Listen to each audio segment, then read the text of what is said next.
Welcome to my home office.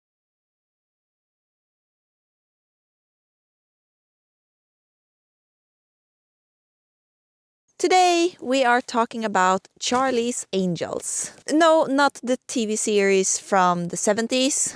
And no, not the two movies from the early 2000s. And no, what? There's a TV show from 2011?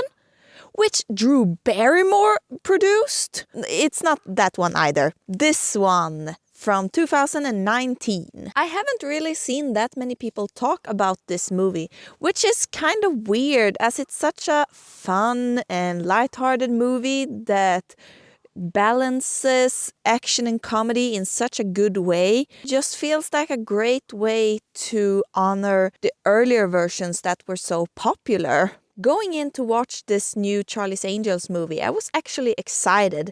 I liked the actors they had hired, and I like to watch badass women kick ass. I did not have the same feeling as a lot of people had when the new Ghostbusters movie came out with just a female cast, that it ruined their childhood. No, I did not feel like that. I was just excited. I have divided this video into 3 parts. Feminism is great and sexism is bad and maybe all men are bad?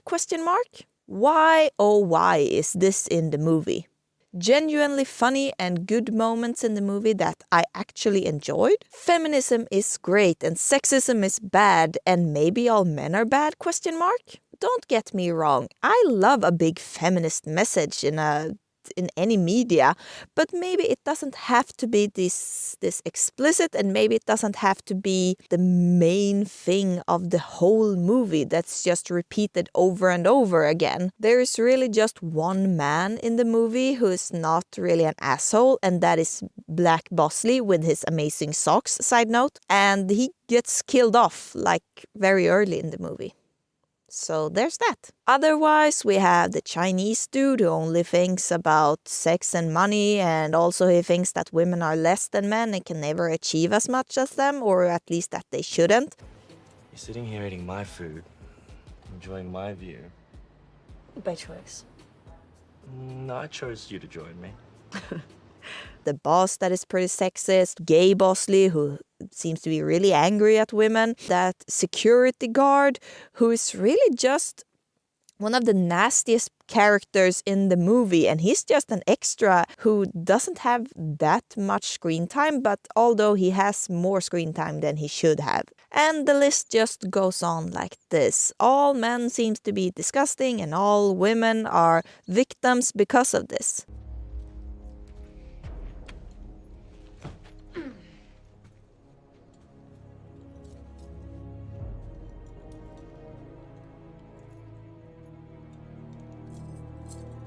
Did you raid your mom's closet for this? What else of hers do you play with? But also, women are not victims. They are strong. And because men treat them like this and think very little of them, they're able to do incredible things in the shadows.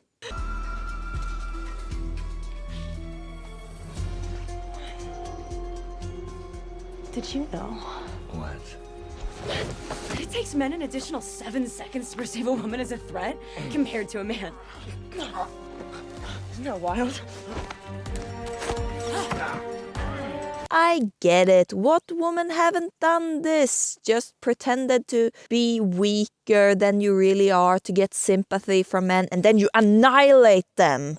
I mean, who hasn't done that? It's pretty standard stuff. Obviously, you should have it several times, just pound it in there so that people really understand what you're trying to say. Men bad. But it's also kind of weird because women in this movie are allowed to be a little bit sexist and just belittle other women, because we have a lot of scenes where when men say something to women, they go like, yeah, I can't do that with gloves. They go insta-killer mode and become so mad But when these women belittle another woman, Work, you think yellow is one of your colors when in fact it's no one's. Bet you could be dating a lot more if you played up those cheekbones in your online profile pictures. No. Oh, no.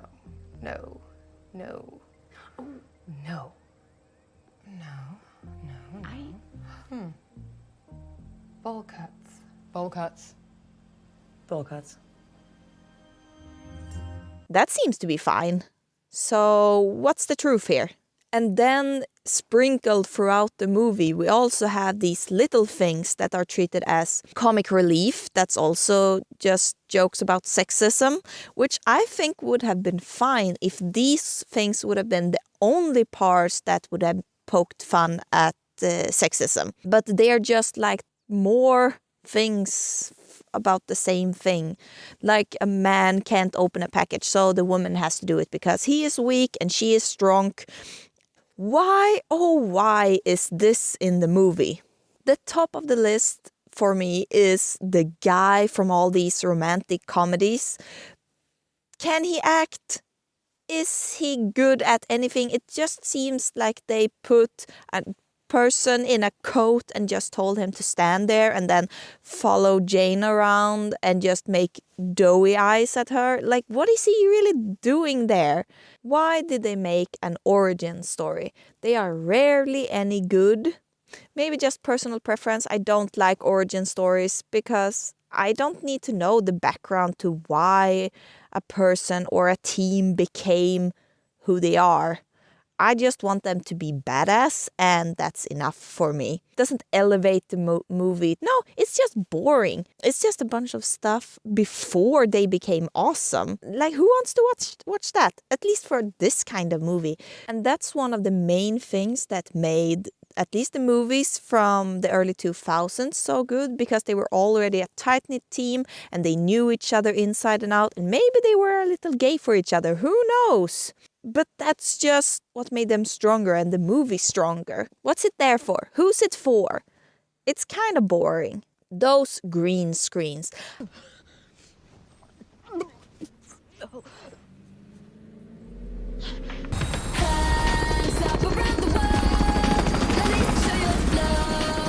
I'm not sure if they tried to make poorly made CGI, if that was like irony. You're allowed to make weird choices, but just make it very obvious that you're making them so that people understand that it's like, yeah, this is supposed to be silly. That evil henchman guy that's just super powerful for some reason that's not really explained, because it's not on the same level as anyone else.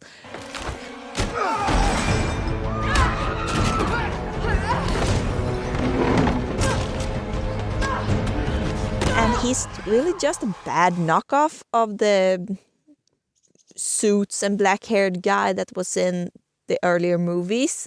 And he doesn't have as much charisma, sad to say.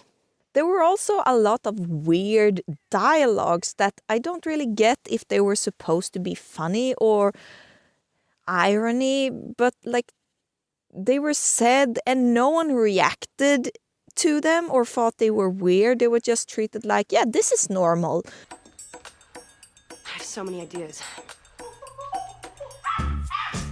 Okay, that's good. That was one of your ideas?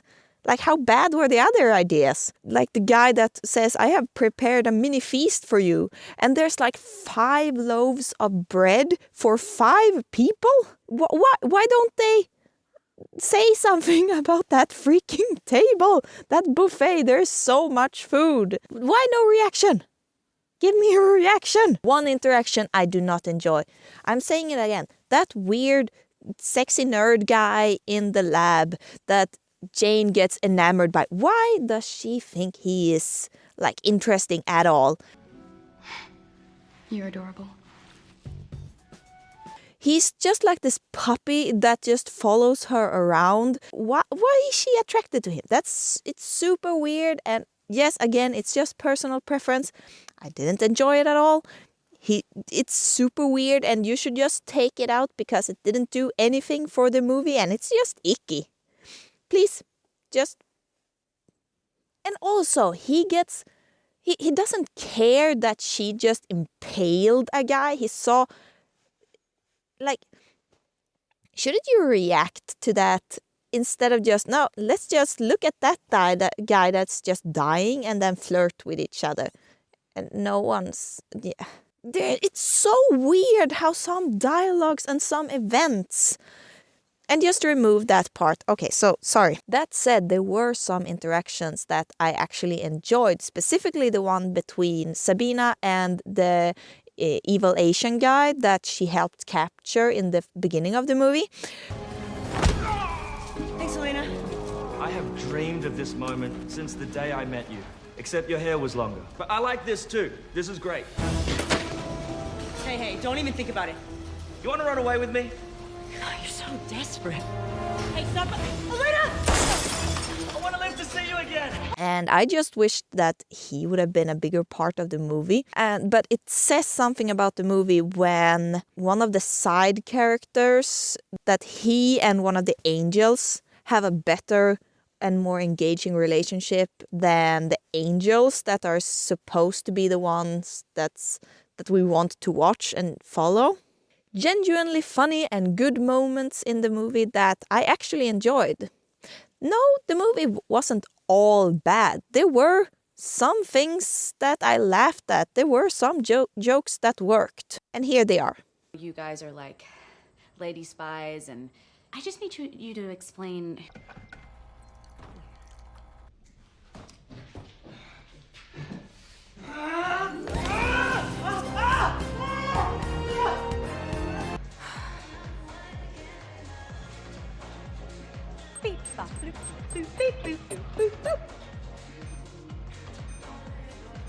After you did.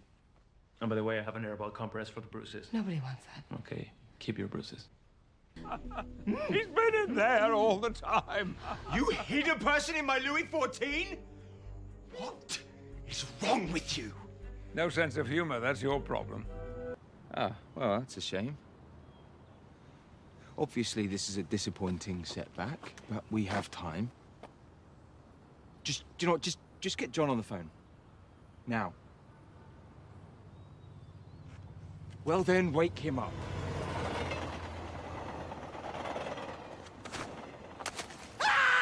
Everything all right? Can I have your phone?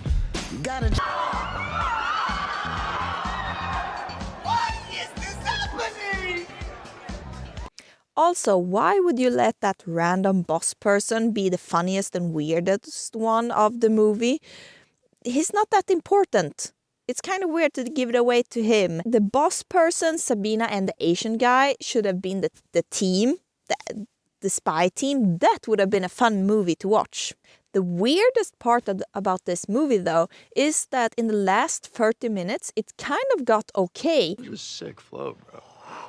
When finally the women became a tight-knit team, when they started to trust each other a bit more, the whole aura of the movie changed and it just became a fun and cute movie.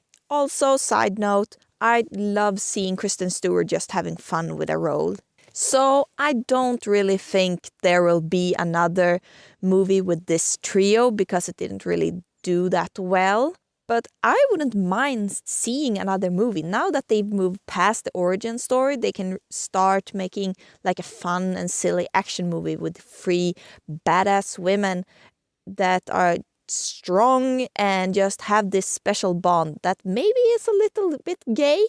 Who knows? And if they just move away from this whole flashing light with sexism bad and men disgusting, and also bring the Asian dude because they need him, it would be a really fun movie to watch. But we got what we got, and I don't think there will be a second one. So, was it amazing? No. Except for the last 30 minutes, it didn't really deliver. Has it ruined my childhood, though? No, I can still enjoy other things. Oh, and also, I don't really like the song Don't Call Me Angel because the movie is called Charlie's Angels and they seem to be really fine with being called angels. So it's really weird that to have a song that says "Don't call me angel" when they are angels, and it doesn't make any sense. And also it's kind of a boring song, but also I'm getting feelings from those glittery outfits and that dance.